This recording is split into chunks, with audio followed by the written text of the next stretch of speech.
성공예감 별책 부록! 지식과 지혜를 얻는 가장 경제적인 방법, 성공예감 별책 부록 시간입니다. 안녕하세요, 이대호입니다. 부동산 뉴스를 보면요, 도시정비사업, 광역교통망 사업 등등 여러 가지 굵직한 이슈들이 많이 나오고, 그런데 그 중에서 어떤 게 일시적인 소음이고 어떤 게 진정한 변화를 이끌어오는지 사실 그거를 가려내기가 쉽지는 않습니다. 오늘 저희가 함께 읽어볼 책은요, 한국도시 2026이라는 책입니다. 도시의 변화, 같이 한번 그 맥을 살펴보실까요? 도시문헌학자 김시덕 박사와 함께합니다. 안녕하세요. 안녕하십니까. 이번에는 한국도시 2026이라는 책으로 돌아오셨습니다. 보통 이제 임장 그리고 답사. 답사.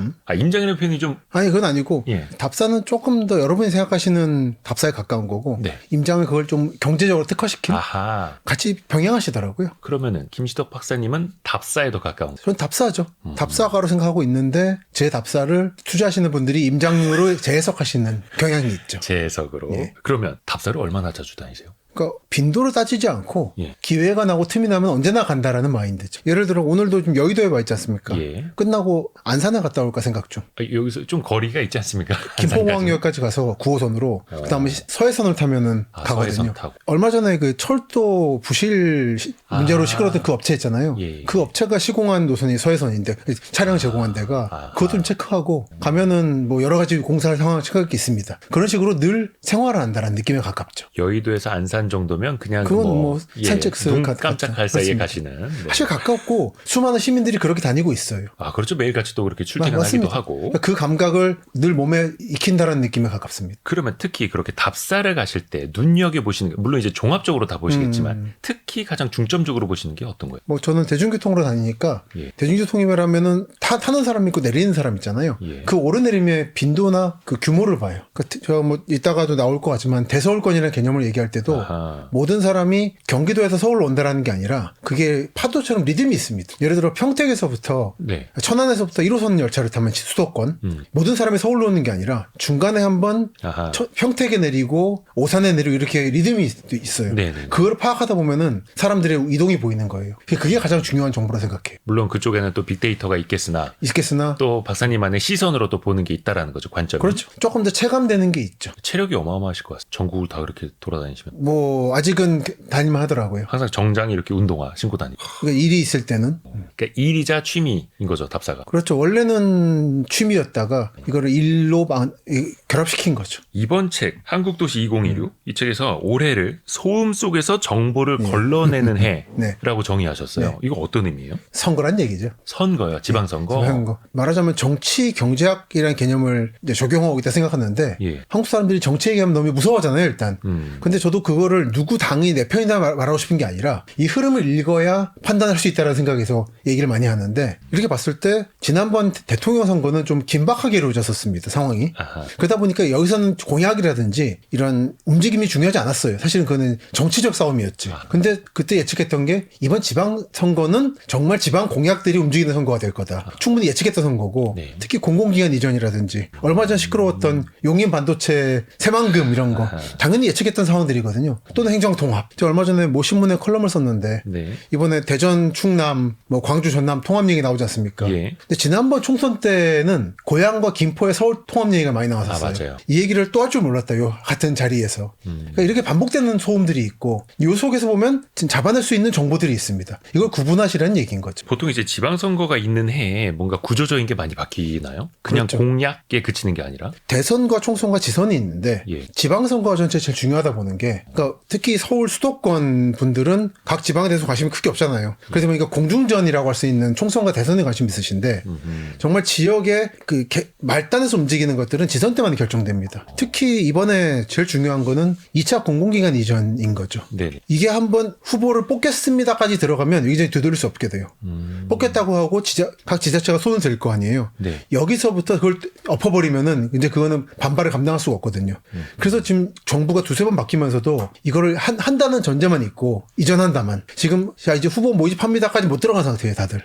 그래서 기존에는 88개 기관을 이전시키겠다는 후보가 있었는데 네. 이번 이재명 정부는 이거를 한 200~300km 늘린 상태입니다. 더 보내겠다. 그게 그 지방선거에 출마하는 한 명 한 명의 후보 공약도 있겠지만 네. 정당 차원에서 그렇습니다. 전략적으로 선택하는 것들도 있으니까요. 그렇습니다. 정말 말단 시군 단위까지 영향을 미치는 사안이 그렇죠. 이때 결정되기 때문에 이 다음이 이제 국회의원 선거이기 때문에 맞물려 간다고 봐야죠. 어떻게 보면 좋게 말하면 정책의 일관성이고 네. 앞에서 첫 단추 잘못 꿰면은 끝까지 잘못될 수도 있고요. 그렇습니다. 잘못 깬 게 이제 혁신도시인 거죠.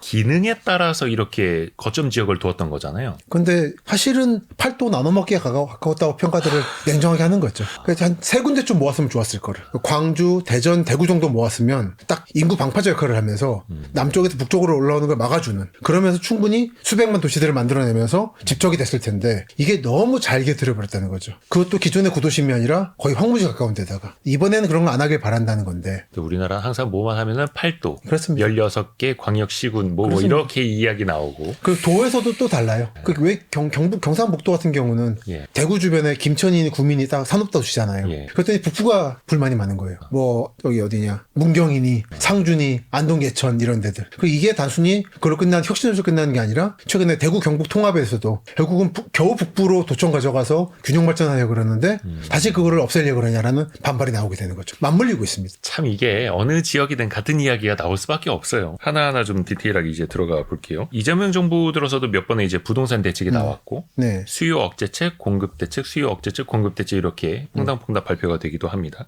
그 가운데서 어떤 맥락을 좀 읽고 계시나요?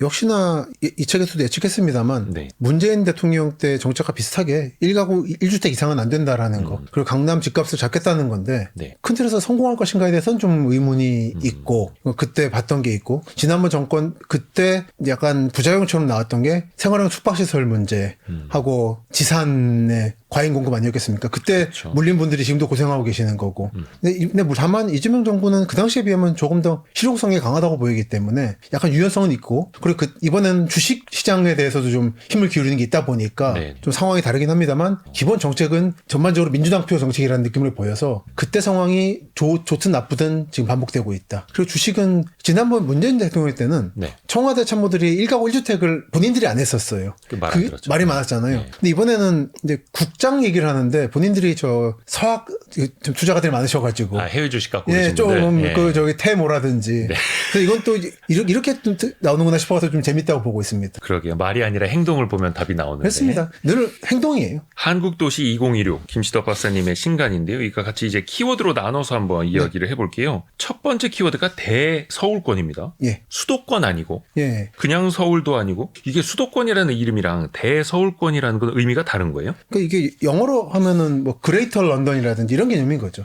이거를 런던, 도쿄, 뉴욕만 봐서는 안 된다는 거죠. 그 뉴욕도 우리가 알고 있는 뉴욕하고 나머지 뉴욕주는 다르잖아요, 성격이. 아하. 그래서 경기도라고, 수도권은 경기도라고 봤을 때는 많이 빠져나가요. 양평, 가평이라든지 연천 또는 이천 같은 데가 있는데 동남쪽에 여기도 SK가 있는 부발, 북부하고 군부대가 있는 남쪽 장호원은 다르거든요. 근데 이거를 단순하게 수도권으로 묶어서 규제를 깔아버리면은 오히려 역차별해 나는 거예요. 그냥 그 행정의 개념으로만 보면 안 된다는 안 된다는 거네요. 거죠. 실제로 산업과 교통 문제를 봤을 때에는 경기도인데도 더 수도권답지 않은 데가 있고, 충남, 충북의 일부는 더 경기도적으로 성장하고 있는 데가 있고, 천안, 아산, 청주 일부 같이. 그렇기 때문에 이 개념을 포착하기 위해서 대서울권, 그레이터 서울 개념을 도입했습니다. 그레이터 서울. 예, 서울이 위대하다는 그 대서울이 아하, 아니라 아하. 확장 서울로 봐야 된다. 큰. 예, 더 큰 그러니까 행정이 아니라 기능에 조금 더 기능인 초점을 거죠. 두고. 기능과 교통으로. 요거는 김시덕 박사님이 붙인 예, 이름인가요? 그레이터만 붙이는 게 뭐 새삼스러운 건 아닌 거니까요. 네네네. 세계적으로 많이 있다. 그러면은 서울에서 출퇴근이 가능한 지역 혹은 뭔가 경제적인 비슷한 생활권 이렇게 이해를 해도 그렇죠. 될까요? 그러니까 저는 특히 교통을 많이 보는 건데 예. 아마 수도권 전철 1호선을 타보시면 제일 납득이 되실 거예요. 1호선이 끝까지 가면은 저 아산까지 가거든요. 순천향대까지. 여기서부터 한번 쭉 타보십시오. 타면은 사람들이 계속 탔다 내렸다 반복해요. 한 4~5번의 파도를 타고 나면 서울 경계인 금천구에 도착하게 됩니다. 이 가치가 이어지는 교통으로, 교통과 생활권으로. 이게 어디까지 가서 끝나느냐, 이 생활권이. 이걸 잡아내는 게 대서울권이라는 거예요.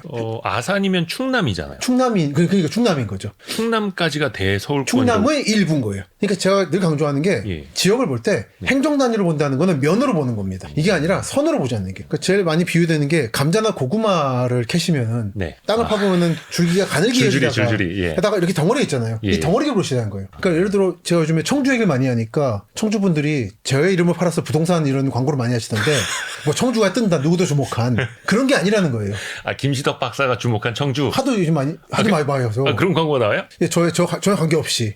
그래요. 실제로 많이 얘기하긴 하는데 예. 그거는 그 개념이 아니라 SK 하이닉스가 있는 청주 일부 그리고 오송, 오창 이런 데를 얘기하는 거지 뭐 다 뜬다 이런 얘기 아닌 거예요. 경기도도 같은 경기도가 아닌 것처럼 그렇죠. 충남, 충북도 지금 충남, 충북에서 고민이 두 가지인데 자기 내부에서의 불균형이 심해지고 있어요. 경기도 주변하고 나머지 지역. 그리고 옛날에는 삼남이라 묶어서 영호, 충청인 건데 네. 영호와 충이 달라지고 있는 거예요. 그러니까 서울도 사실은 서울 내에서 뭐 지역별로 집값이 그렇죠. 몇 배 차이 나고 그렇죠. 경기도 뭐 북부 남부 맞습니다. 경제력 차이 많이 나고 그렇듯이 예. 대서울권에서 사실은 뭐 어디서부터 이야기를 출발해야 될까? 역시 강남을 빼놓을 수가 없잖아요. 그렇죠. 강남 같은 경우에도 이제 또 더 많은 또 변화가 생긴다면서요. 뭐 강남은 늘 변화하고 있죠. 변화가 있어야 되고 강남이 가장 맞을 수 있는 가장 불길한 미래는 변화가 사라지는 거예요. 그게 불길한 거예요. 에드워드 글레이저라는 도시학자가 말했지만 부티크 도시가 되는 거. 지금 경관이 너무 좋아서 이대로 고정시켜버리는, 박제화시켜버리는. 그게 안 좋은가요? 예, 그 북촌이 그렇잖아요. 결국 북촌, 서촌이 다들 좋아하는데 예. 살고 싶어하는데 예. 살 수 있는 집이 정말로 없어요. 다 단층이고 예. 단독주택이고 그리고 손을 못 대니까 그 병원은 빠져나가고 마트도 약하고 그런 말을 누가 어느 그쪽에 살고 있는 건축가가 있는데 아침에 일어났을 때 눈이 내리잖아요 겨울에 예. 눈을 쓸 수 있는 이웃이 얼마나 살고 있는가 근데 점점 줄어들고 있다고. 아니 뭔가 그쪽 동네가 고즈넉하고 예. 관광객들도 많이 오고 관광객이 전통 있고 많은 해서 좋아 거하고 보이는데 생활은 다른 거예요. 생활은 불편할 수 있다는 아주 거예요. 점점 불편해지고 있다는 거죠. 병원도 빠져나가고. 근데 강남이 지금 약간 그 느낌이 가는 게 네. 지금 환경이 좋다 보니까 층고도 올리지 말고 외부인도 못 들어오게 하고 점점 고착돼 가는데 그렇게 되면 생활력은 상실해 가게 됩니다. 그럼 이제 생명력을 상실하게 되고 외국 중심이 옮겨가는 거예요. 예를 들어 판교라든지 이런 곳을. 근데 오히려 강남 같은 경우에는 인구 밀도도 굉장히 높잖아요. 근데 점점 낮추려고 하고 있는 거죠. 그러니까 아파트를 계속 고층화 시키는 게 고층화 시킨다고 인구가 느는 게 아니거든요. 정주 인구가. 그래요? 대형화되고 편시설이 늘어나다 보니까 브랜드 아파트들은. 다른 시설들이 또 차지하는 면적들이 맞습니다. 있으니까요.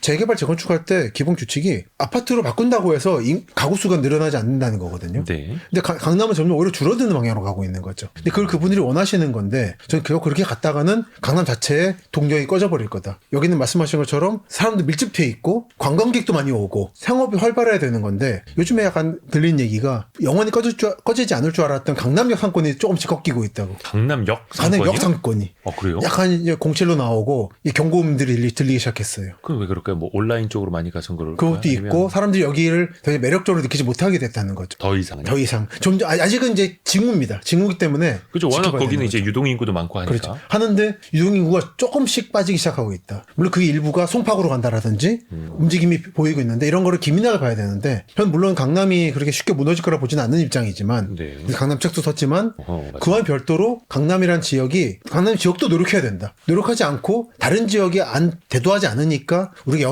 영원할 거라는 건 아닌 거다. 근데 그런 의미에서 변화가 몇 가지 보이는 게 있는 게 제일 큰 게 요즘에 서초구 쪽에 네. 강남 고속터미널 예. 경부선 영동선 건물 재개발 어허. 사업이죠. 예. 이거는 좀 얘기를 좀 살짝 들어봤는데 네. 이제 요로에서 한 2050년까지 예상이 되더라고요. 사업이 된다면. 한 한 바로 되는 25년. 게 아니었어요? 그 어마어마한 사업입니다. 그래요? 가장 중요한 게 뭐냐면 그 건물을 바꾸는 게 아니라 강남 고속버스 터미널에서 버스를 타셔보셨는지 모르겠는데 네네네. 나간 다음에 한참 강남을 뚫고 나가야 고속도로가 나와요. 곧바로 직결이 안 돼 있어요. 그 남부 터미널이요? 아니면은 아니 강남 고속터미널 호남이든 경부든 나간 다음에 일반 도로를 지난 다음에 예. 사평을 지나야 경부고속도로로 진입해서 한참 가로질러서 버스 전용차로를 타게 돼요. 그러니까 시내를 빠져나가는데 꽤 걸리죠. 예. 근데 이게 예전에는 거의 땅끝이었기 때문에 괜찮았는데 예전에는. 이제 완전히 거의 핵심이 돼버렸잖아요. 그렇죠, 핵심. 그래서 이제 방법이 두 가지인 겁니다. 하나는 터미널을 옮긴다. 근데 이제 이거는 안 되기로 한 거예요. 외곽으로 옮기는 걸 또 주민들이 싫어할 수 있죠. 근데 뭐 나는 이제 땅이 없어요. 정말 가능했다면은 90년대에 지금 양재 인터체인지 주변에 화물 터미널을 잘 좀 옮겼으면 됩니다. 거기 복합물류센터 그러니까 그 자리 그때 짓는다고 그 움직임이 있을 때 30년쯤 전에 옮겼으면 돼요. 또는 양재 시민회습 정도에. 근데 그게 안 되기 때문에 이제 불가능한 거고 이제 터미널 현대화 및 직결 도로 건설인 거예요. 그래서 이제 현재 서울시에 공개된 자료들을 보고 있으면은 어떻게든지 직결시키려는 공사를 추진을 하는 거 같이 가고 있는 거예요. 어디 뭐 지하화 지하든 고가든. 그러니까 지금 이거는 단순하게 터미널을 재건축하는 게 아니라 서초구 북부 및 강남 서부 지역의 재구조화예요. 그냥 땅, 예. 건물만 아니더라고요. 재건축하는 게 아니라 아니더라고요. 아니 그러면 도심지 지형이 바뀌는 거네요. 예, 그러다 보니까 25년쯤 걸리는 것도 사실 짧은 거예요, 사실은. 그래요. 그래서 어마어마한 행정 절차들이 앞으로 기다리고 있을 것 같더라고요. 왜 우리가 현대차 그룹의 신사업 있지 않습니까? 뭐 GBC라고 하던가. 예, 삼성역에. 이거 현대차 그룹이 그 땅 산 것만 해도 벌써 몇 년 지났습니까? 그러니까요. 한때 105층 얘기하다 2층이었나 얘기하다가 예, 하다가 뭐 내려갔죠. 그냥. 세 개로 이렇게. 근데 그것도 지금 뭐 터파기 하던가요? 뭐 그 정도. 그 영동대로 지하 복합 개발하고 GTX 등이 다 얽혀 있죠. 그게 오래 걸리는 GTX가 지금 그래서 지금 남북으로 쪼개져 있는 이유가 거기만 연결되면 되는데 거기가 연결 안 돼서 그래요. 근데 이게 GTX만을 위해 존재하는 공사가 아니라 이 전체를 재구조하는 거라서 지하 몇 층으로 다 맞물려서. 맞물려 있어요. 그리고 잠실로도 가야 되고 동서로. 그래서 오래 걸리고 이거에 연관돼서 현대차 그룹도 지금 연결돼 있는 거죠. 그러다 보니까 오래 걸릴 수밖에 없고. 그리고 오래 걸리는 게 맞고 이거를 재촉하면 안 됩니다. 그럼 부실 공사가 나고 나중에 이거 고치려고 그러면 돈이 더 들어요. 그 코엑스랑 잠실 종합운동장 연결하는 그 뭐라고 하죠? 국제교류 그렇죠, 복합지구. 복합지구. 이것도 뉴스에서 정말 오래전에 들어봤거든요. 근데 이 개념이 사실은 80년대부터 나왔던 개념인데 아, 그래요? 그러니까 5핵 연안 개발이라고 코엑스부터 대략 저 올림픽 공원 옛날 몽촌도성까지를 예. 하나의 축으로 엮는다는 개념이 있었어요. 40년쯤 전에 나온 개념이 드디어 움직이는 거. 근데 그 핵심이 예. 영동대로 지하 복합 개발이에요. 이게 되면 무슨 그림이 그려지냐면은 GTX A가 이어져서 고향의 킨텍스하고 그리고 여기에 코엑스하고 그리고 동쪽에 올림픽 잠실 롯데가 삼각형을 이루게 되는 겁니다. 컨벤션 기능으로. 사실 이게 도시 문헌학자나 네. 역사학자들에게는 당연한 일처럼 보이겠지만 네. 주식 투자하시는 분들한테는 하루도 굉장히 그렇죠. 긴데. 길죠. 또 이게 또 부동산 투자자 관점에서 봐도 뭐 5년, 10년은 기다릴 수 있겠으나 25년, 30년, 40년. 그러니까 도시 정비로 봤을 땐 또 어떻게 보면 이렇게 길게 가야 하는 거. 길게 가는 게 있고 짧게 가는 게 있는 거죠. 근데 그 말씀 잘해주신 게 요즘 재밌는 얘기를 들었는데 예. 그 길게 봤을 때 어떤 일이 벌어지나 가끔 전화 오잖아요. 좋은 땅이 나왔는데 사시라고. 그래서 속아 타잖아요. 그럼 예. 이상한데 맹지 가지 않습니까? 예, 뭐 이렇게 시흥 어딘데 예를 들었어요. 한 달에 건너서 예를 들어서. 한 30년 전에 속아 산 거예요 거기를. 근데 거기에 이번에 3기 신도시에 들어가서 맹지가 아니게 되는 거예요. 그러니까 정말 길게 보면 이게 아마 판 사람도 몰랐을 거예요 그거를. 그래 내 그렇겠죠. 거라는 예. 거를. 그러니까 세상은 알 수 없는 거다. 근데 부동산은 정말 알 수 없는 겁니다. 하지만 알 수 없는 것도 있고 그 중에 리듬처럼 알 수 있는 게 반복되는 게 이번에 최근에 며칠 전에 발표한 정부에서 과천 경마공원 자리 개발하겠다고. 예. 이건 저기 노무현 대통령에서 나왔던 얘기예요. 계속 주기적으로 파도처럼 나오고 있는 얘기입니다. 과천 경마공원 이전. 예, 거기 요즘에 주암지구니 과천지구니 많이 하고 있거든요. 예. 거기만 빠져 있어요. 원래 경마장이 정말 좋은 땅이거든요. 평평해서. 신설동대도 그랬고 뚝섬도 그랬고 이번에 세 번째인 건데 맞아요. 예전에 뚝섬에 있었다고. 그렇습니다. 이거를 또 과천이 이제 거의 강남 4구니까 이제 이거를 둘 수가 없게 된 거예요. 처음에 과천 경마장 지을 때만 해도 거기가 중심지는 아니었겠죠. 아닌 정도가 아니라 황량했습니다. 제가 그때 근처에 살았어가지고 인덕원 좀 살았었는데 예. 이제 황량했어요. 짜장면집이 하나 없었어요. 중국집 하나가. 근데 지금은 거기가 완전 알짜고. 알짜죠. 근데 이 경마장 이전하는 것도 이제 뭐 과천시 내에서도 주민들 간에 이견이 있던데. 어마어마하죠. 이것도 그러면 상당히 오래 걸릴 수밖에 없는 일이에요. 그러다 보니까 계속 매번 과천 주민들의 어마어마한 반발로 무산되는 건데, 그러니까 이거를 이번 정부가 새로 한 게 아니라는 걸 알아야 되는 거고, 이번엔 그러면 이거를 오히려 밀어붙일 수 있는 동력이 있는가가 중요한 거예요. 그러게요. 해서 뭐 이게 착공이 20 몇 년도니 뭐 30년 가야 되니 이것도 논쟁이 있는데, 결국에는 그러면 키포인트는 밀어붙일 수 있는가요? 전쟁하는 건 아니니까 정말 설득을 할 수 있는 강력한 동인이 있는가. 물론 이번에 하나의 장점은 정부가 발족한 초기이기 때문에 1년도 안 지났기 때문에 네. 설득하면 할 수 있는 것 같다.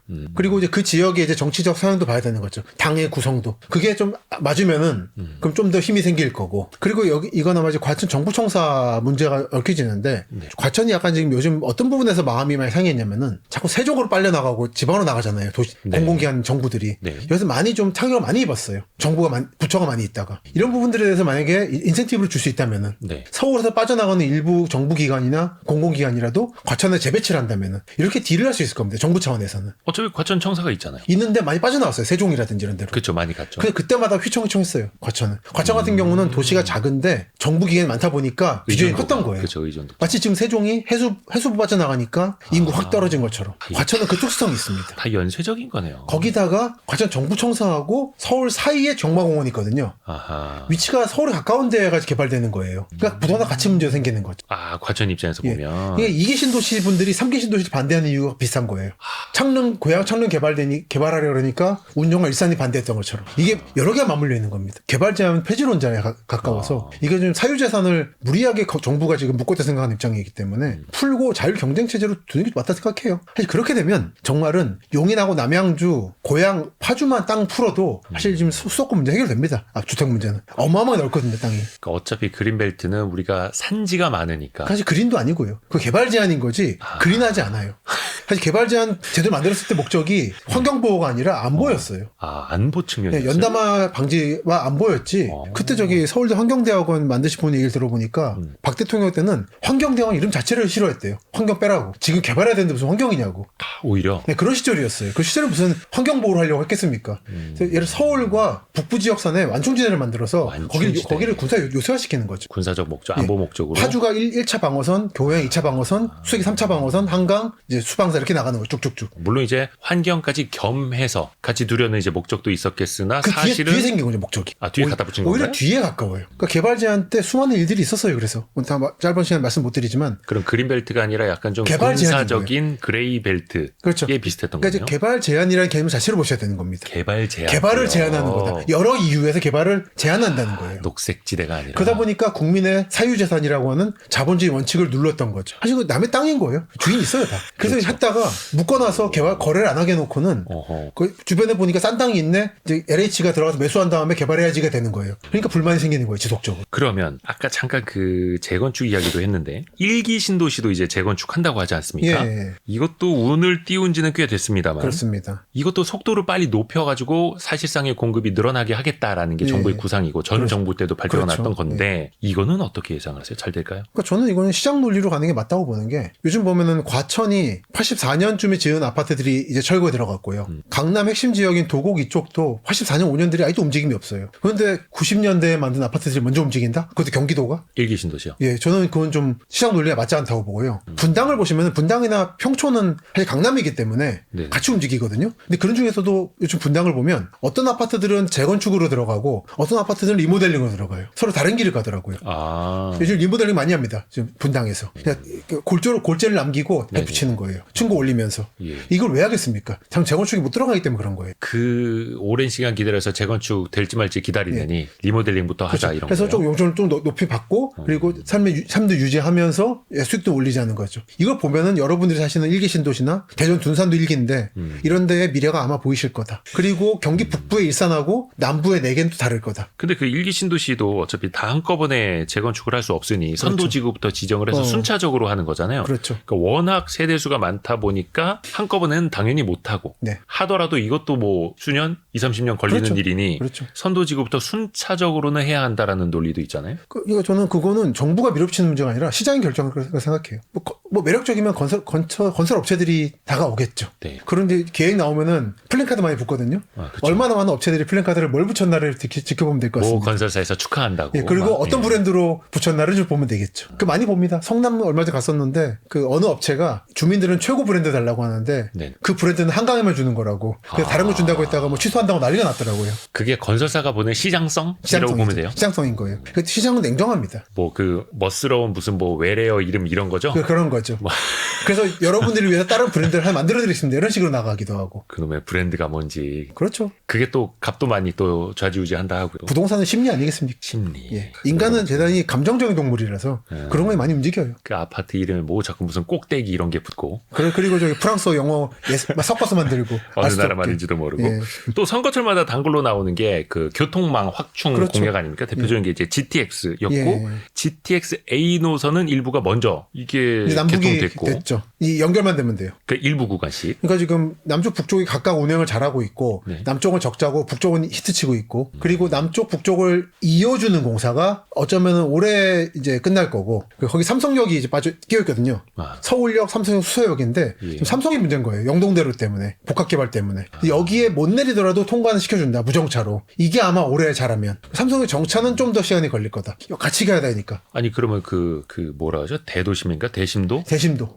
로 팠는데 그거를 라인을 일단은 그냥 통과하게끔 이렇게 할 수가 있는 거죠. 여러분들 그 여의도 벚꽃놀이 할 때 보면 무정차잖아요. 지하철이. 예. 그런 개념인 거예요. 아, 여기가 그러니까 뭔가 문제가 있으니까. 그 위로 역까지는 다 뚫지는 못하더라도 그렇죠. 밑으로는 지나갈 수 있게 그렇죠. 파주에서부터 파주 운정부터 지금 저 남쪽까지 가고 동창까지 가고 있는 거죠. 그러면 실질적으로 경제적인 영향은 어떻게 좀 긍정적으로 나타나고 있나요? 너무 교통이 좋기 때문에 예. 그냥 플러스 알파여서 의미가 크게 없는 상태고 네네. 북쪽은 워낙에 안 좋았거든요 상황이. 3호선이 파주까지 가지도 않고 제2자유로는 늘 막히고 아. 그러다 보니까 이거는 교통혁명이긴 합니다. 다만 그러므로 파주 전체가 좋아졌다. 네. 뭐 일산 전체가 좋다 이건 아니고 그 주변 권들이 많이 활성화된 건 사실이죠.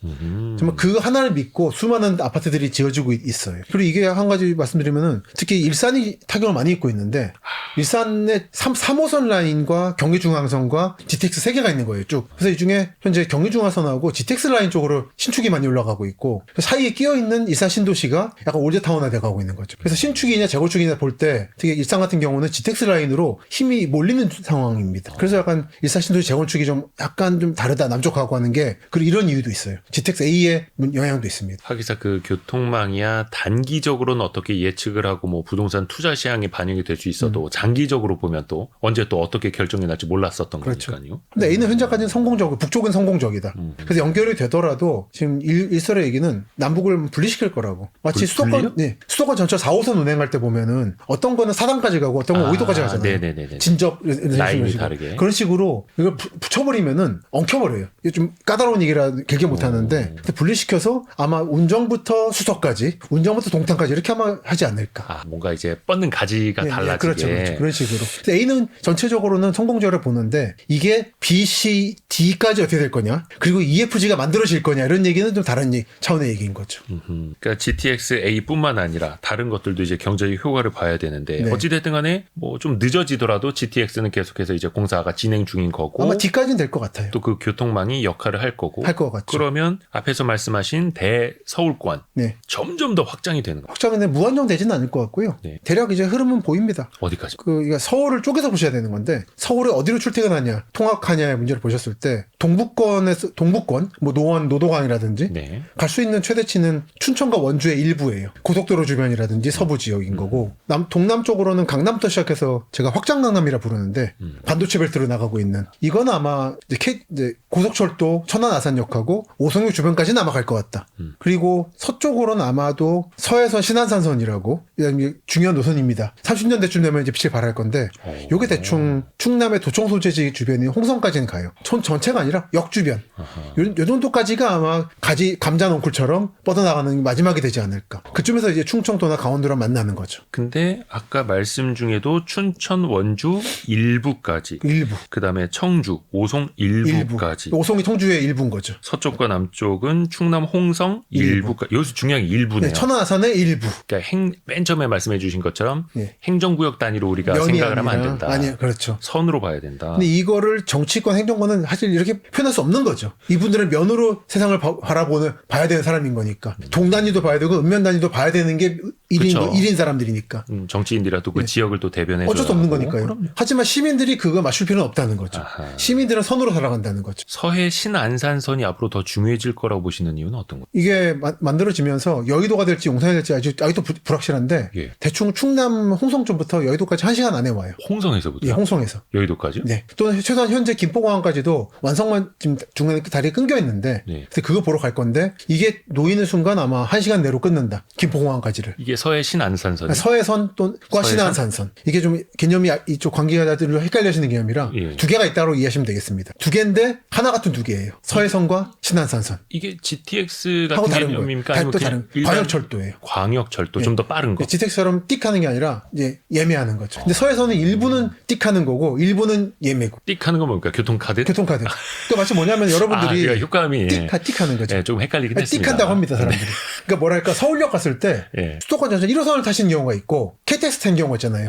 두 개가 다른 건데 같은 데 타잖아요. 아하. 이런 개념으로. 그래서 어떤 경우는 홍성에서부터 광역열차가 화물열차가 김포공항과 일산까지 들어올 수도 있고 네. 어떤 경우는 카드로 띡해서 티머니를 한 다음에 홍성까지 내려갈 수도 있고 이런 개념이 만들어질 거라는 거죠. 그게 충남 홍성에서 여의도까지 1시간에 오는 시대. 원래는 이념은 여의도였는데 현재는 약간 사정이 복잡해져서 예. 어쩌면 서울역이 될 수도 있지만 아무튼 1시간 정도로 예상하고 있습니다. 근데 요거는 아까 몇 년이라고 하셨죠? 30년대 되면은 지금 요즘에 약간 차량 납품업체 문제 시끄럽잖아요. 모 업체가 납품 미납하고 해가지고 그 그 모 업체 철도 그 열차 만드는 예, 열차 업체. 만들었죠. 네. 그러니까 이게 심각한 문제라는 게 사실 알고 있었어요. 업계에서는 사람들이 그냥 철도를 놓으면 된다 생각하는데 운행을 할 차량이 필요하잖아요. 그렇죠. 근데 이게 차량이 지금 몇 년째 밀려 있는 상태예요. 현대 그 계열사 하나 있거든요. 거기서 능력이 좋아요. 그러다 보니까 여기 다 몰리다 보니까 다른 업체들이 태어난 건데 입찰제로 해서 근데 입찰이 최저가가 되다 보니까 이게 발생해 버린 거예요. 그러니까 역량이 안 되는 중소기업이 하겠다고 나섰다가 괜히 사업도 이제 뭐 약간 좀 차질이 애매해져서 생기고. 약간 공기업화 얘기도 나오고 그래서 현재 노선을 많이 깔고 있습니다. 요즘 들어서. 근데 이게 정말 차량이 원활히 공급돼서 우리가 원하는 수준의 빈도로 운행하려면은 아마 30년대는 돼야 될 것 같다는 얘기를 해요. 근데 하기사 30년대라고 해봐 한 5년도 안 남은 5, 겁니다. 6년. 그러니까 교통에서는 그 정도는 뭐 멀지 않은 미래라서. 그러네. 그리고 여러분들도 그러니까 뉴스에서 뭐 이 정치인들이 내년까지 합니다 이런 식의 말을 믿는 것보다는 이런 조금 보시다 보면은 보입니다. 실제 진척되는 그렇죠. 거. 그래서 여기에 맞춰서 내 생활 리듬을 맞추든지 또는 투자를 하시든지 하는 게 좋을 거다. 강남 고속버스 터미널도 25년, 30년을 봐야 한다고 했는데 오히려 충남 홍성에서 여의도까지 1시간 내에 오는 거 이게 더 빨라질 수도 있겠네요. 그렇습니다. 한국도시 2016 김시덕 박사님의 그 신간 우리가 같이 읽고 있는데요. 이어서 나오는 키워드는 국제 정세와 기후 위기입니다. 네. 우리나라 도시 이렇게 뭐 이렇게 답사 다니시면서 보는데 국제 정세까지 영향을 미칩니까? 우리 지자체? 한국 전체가 굉장히 지정학적 요소에 예민하게 민감하게 반응해서 만들어진 국가인 거죠. 한국이란 나라가. 그래서 반도체가 한강을 안 넘어가잖아요. SK와 삼성이 남쪽으로만 내려갑니다. 북쪽으로? 예. 그렇죠. 한강 이북으로 안 넘어갑니다. 네. 그건 저는 철저하게 지정학적인 경영 판단이라 생각해요. LG는 올라갔는데 예전에 디스플레이. 예, 삼성과 SK는 내려가고 있었고 이게 서울을 벗어나고 경기도를 벗어나서 충청까지 간 상태예요. 네. 그러니까 이거는 철저하게 지정학적 요인이고 그 방향도 중국과 북한에서 가장 먼 방향인 동남방으로 가고 있고 그래서 부산, 포항, 울산, 부산, 광양, 여수 등의 기간산업, 방위산업이 밀집해 있는 이유도 가장 적대 국가에서 멀리 후방에. 있다는 거죠. 후방이고. 창원은. 예. 그리고 하나 요즘에 좀 많이 얘기하는 게 강원도 영월의 상동광산이라고 네. 텅스텐 광산.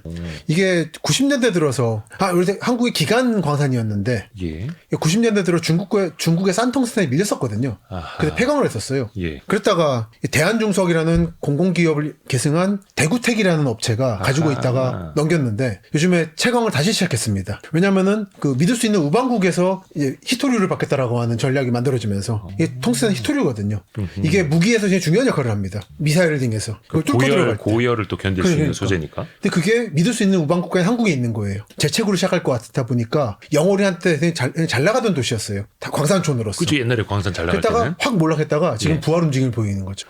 도시 폐광되면서 도시가 싹 좀 가라앉았다가 지금 그러면 강원도 영월 지역의 경기가 다시 다시 좋아지려고 하는 기미가 보이는 거죠. 이제 시작하는 거니까. 지금 팔았지만 한때 가지고 있던 대구택을 100% 소유한 게 워렌 버핏이에요. 예전에 방문한 적 있었죠. 그 한국에서 2번 방문한 유일한 도시라고 대구가. 예전에 그 회색 트레이닝복 입고 그렇습니다. 공항에서 내려서 이제 예. 사진 많이 찍히고 막 꽃다발 받고 했던 버핏의 그 모습. 그걸 왜 가지고 쓰냐는 거죠. 예. 상동광산을. 그런 식의 움직임들이 있다 보니까 그 한국 도시의 기본 배치부터 예민하게는 광산의 운명까지도 굉장히 지정학적 요인에 영향을 많이 받는다. 한국은. 강원도 영월 지역의 광산이 다시 한번 빛을 볼 수 있는 그런 시대가 어떻게 보면 국제 정세 때문에 그렇죠. 지정학적인 문제 때문에 또 하나가 그 북한이랑 중국, 러시아가 계속해서 손잡고 네. 조금 더 이제 힘을 합치고 있지 않습니까? 군사적으로도 그러려고 하는 것 같고 이게 우리나라 도시에 또 영향을 미치는 게 있어요. 그러니까 예를 들어 새만금 같은 경우가 기본적으로는 중국과의 합작을 통해서 2차 전지라든지 키우고 싶어하는 거였잖아요. 새만금 산단에서. 예. 근데 이건 중국과 미국이 요즘 지금은 약간 트럼프 대통령이 왔다 갔다 합니다만 정책이 기본적으로는 디커플링으로 갈 거거든요. 그러면서 중국과의 합작을 통해서 나온 상품에 대해서는 이제 관세를 세게 때리겠다는 거고 이러면서 중국 기업들이 그럼 새만금에 진출할 의미가 약해지는 거예요. 그러다 보니까 새만금에 영향을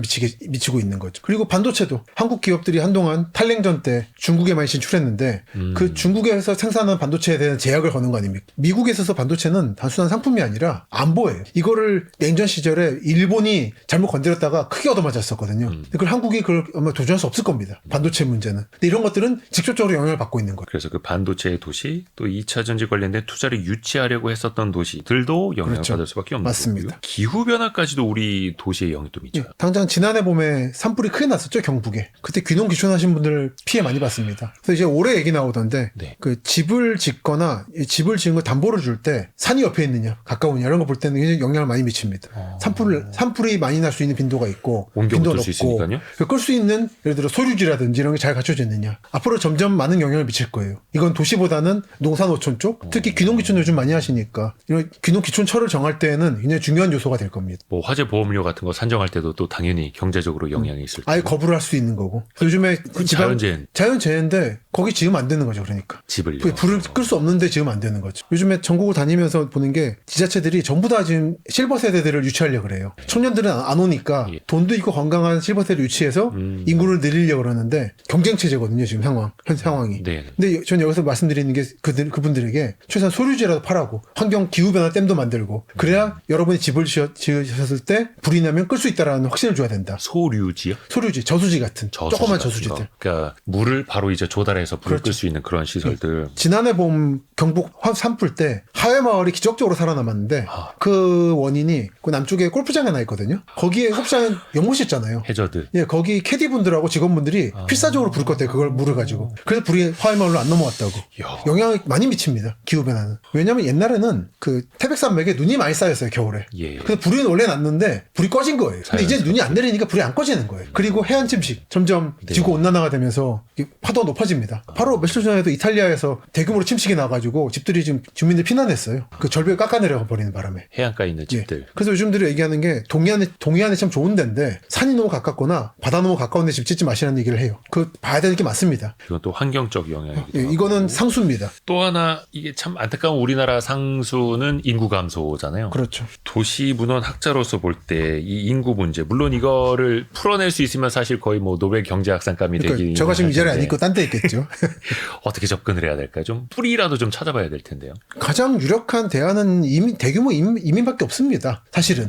이 문제를 일본은 이제 안 하겠다는 거고 철저히 막아버리겠다는 거고 유럽 같은 경우는 이 혼란을 받아들이겠다고 했다가 진짜 좀 감당을 혼란스러워지고. 못하고 있는 중 상황인 거고 그래서 이제 극우들이 나타나고 있는 거고 하는 겁니다만 저는 그럼에도 불구하고 동아시아 국가들은 비교적으로 적당한 국가 통치를 할 수 있거든요. 어느 정도는. 이런 식으로 해서 조금씩 계속 이민 국가로 가는 게 맞지 않나 싶은데 아니 맞다기보다는 그게 아마 국가 소멸을 막는 길일 텐데 그게 아니면은 가임기 한국 여성들을 계속해서 괴롭힐 수밖에 없는 거거든요. 근데 그거는 불가능한 얘기입니다. 그 동남아시아에서 온 여성분들도 한국에 오면 저출산이 되더라고요. 사회 구조가 그걸 만드는 거예요. 그렇죠. 그분들의 국적이 중요한 게 아니라 아닌 거예요. 결국엔 한국 땅에 와서 이 한국 사회 구조가 되게 젊은 사람들을 계속 쪼고 여성들을 쪼는 구조가 존재하다 보니까 이렇게 되는 겁니다. 이 구조가 바뀌어야 되는 거예요. 그렇죠. 이제 왜 다문화 가정에 결혼하고 이주해 오신 분들도 한국 사회에서 뭐 취업하고 같이 일하고 그렇습니다. 이 사회에서 살아가다 보면 똑같이 되는 거죠. 그렇습니다. 그 중요한 건 이제 사회 구조라는 건데. 근데 우리나라에서도 뭐 대규모 이민 거기까지는 아직 모르겠으나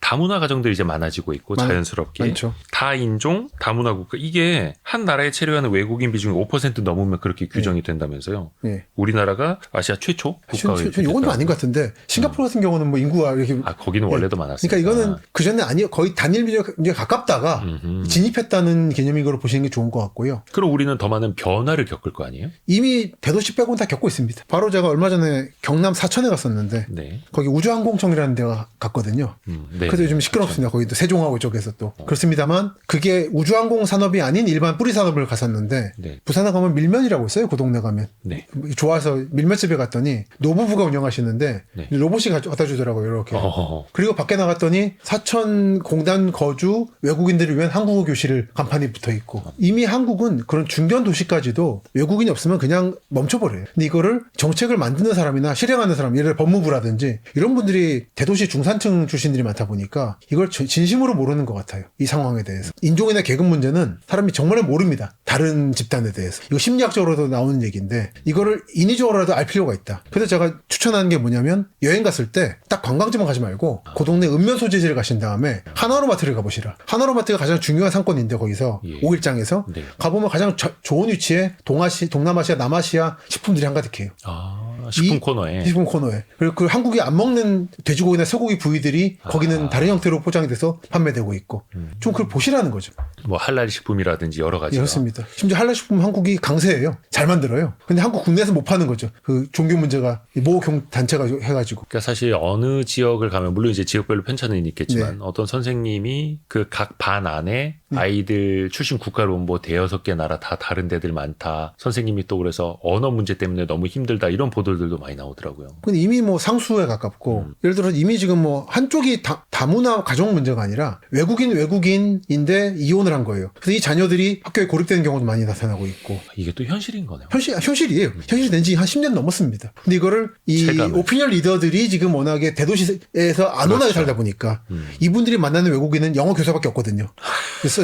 서방권에. 그러다 보니까 이걸 정말 시간만 안 하는 거고 아예 안 하고 싶은 거라고 봐요. 우리는 이런 외국인이 아니라 흔한 서양을 원했는데 그렇게 가지 않을 겁니다. 세상은. 한국은. 그렇죠. 그것도 어떻게 보면 우리의 편견일 수도 있고, 있고요. 예. 또 그 인구 감소 문제를 어떻게 해결할 것인가 그 접근법 중에 하나로 압축 도시라는 모델이 나오고 있어요. 그렇죠. 이거는 뭐 도시를 어떻게 압축하는 겁니까? 무슨 뜻이에요? 선거 때마다 나오는 게 뭐 15분 도시 얘기 나오잖아요. 15분 내로 모든 걸 해결한다. 걸어서. 그러면서 외국 얘기 많이 하는데 한국은 이미 몇몇 압축 도시가 존재한다. 충북 증평군의 증평읍 같은 곳. 뭐 군수님을 만났었는데 자랑하시더라고요. 우리는 이 농촌 도시지만 밤 11시에 일이 끝나도 집까지 15분이면 다 걸어간다고. 걸어간다고요? 걸어갑니다. 실제로 걸어갑니다. 집까지. 대부분 인구의 거의 절대 다수가 그 읍의 한쪽에 압축돼 있어요. 역과 군청과 버스터미널 사이에. 또는 거창도 그렇고. 그게 거의 읍내 안에서. 예, 읍내에서도 흩어진 게 아니라 고밀도로 몰려 있는 거예요. 이렇게 압축 도시예요. 한국은 저 건설업체들이 자꾸만 외곽에 신도시 만든 다음에 압축 도시라 그러는데 그거는 그런 게 아니라 기존 도시를 재배치해서 이쪽에 몰아서 여기에 인프라를 집중시키는 거예요. 병원이든 학교든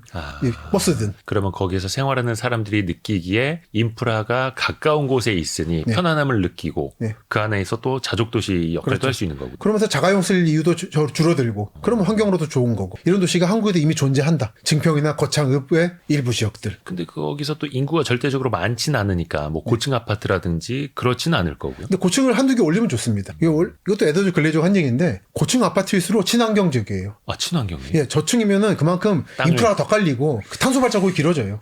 그러니까 이게 한국 사람들이 가지고 있는 편견을 다 깨야 됩니다. 사실 대도시의 고층 빌딩이 환경에 좋아요. 그러니까 한국이 얼마나 지금 농촌 사회적인 생각을 하고 있는가. 자꾸만 퍼뜨리려고만 하고 있고. 그러니까 내 한 명이 나는 자연인이다 그러려면은 그 전봇대 깔고 물 깔고 수많은 환경 파괴를 해야 됩니다. 아, 그러네요. 나 혼자 포기하고 빌딩에 들어가면 자연이 평화로워요.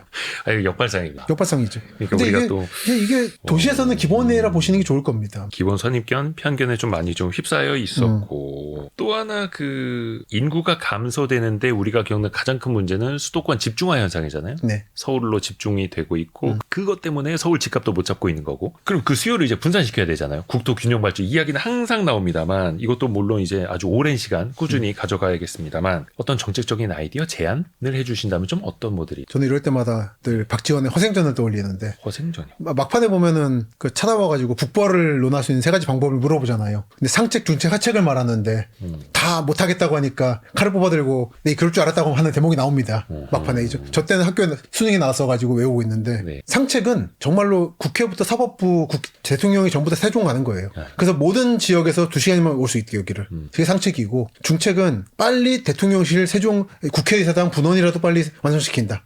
다음 대선 전까지. 네. 3순위는 혁신도시라도 이번에야말로 두세 군데 밀집시킨다. 그것도 이상한 데 만들지 말고 새로 만들지 말고 네. 광주, 대전, 대구 정도에 딱 붙여가지고 도심에 붙여서 또는 도심의 공동지역 보면은 중구 이런 데들이 옛날에 만든 신도시다 보니까 지금 다 공동화 상황이거든요. 어디? 부산 중구, 서울 중구, 뭐 대구 중구 이런 식으로. 아, 이름에 중구 중구 들어있는 중앙 들어있는 데들, 중앙동 예. 이런 데 그 입주하는 거예요. 빌딩 사실 새로 짓지 말고 자꾸 그것만 이게 하책이고 이거라도 하면은 최소한에 막을 수 있다. 인구 분산이라든지 집중을. 근데 아마 셋 다 안 할 겁니다. 아마 앞부분을 잠깐 이야기했습니다만 그렇게 되면은 왜 그 중심 지역에만 계속 몰아주느냐. 그렇죠. 우리 지역에도 달라 그러니까. 이런 얘기 나오니까. 심지어는 우리 도에 달라 정도 아니라 우리 면도 달라요.